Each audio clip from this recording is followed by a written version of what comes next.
How-to videos are back, and we're talking about Squarespace and how to make a website. Now, it's super easy, guys. Go on to Squarespace. They have an app or a browser. It cannot be more simple. Press get started. Once you do, you're going to click let's go, and you're going to have the choice of loads of different templates. Now, guys, choose a template that's close to what you want. You don't have to be perfect, so you can actually edit this completely. Once you're on here, okay, look at it. If it's the one you want, click start here.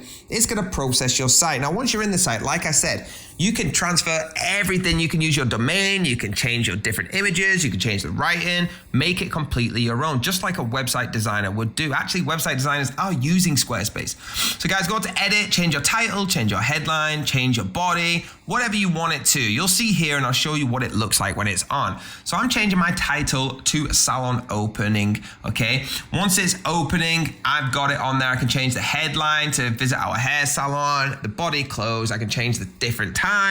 See what I mean? You can change everything. It's all comparable, guys. So website designers are getting put out of a job because people are coming on here just on their phones and building a website in less than 10 minutes. Change the links, the website links, anything you want, or the direction of what button chooses. Literally, you can make these links go to your actual website as well and have this as a capture page. Super easy, guys. If you like this, hit the like button. If you loved it, hit subscribe and follow for more how-to videos.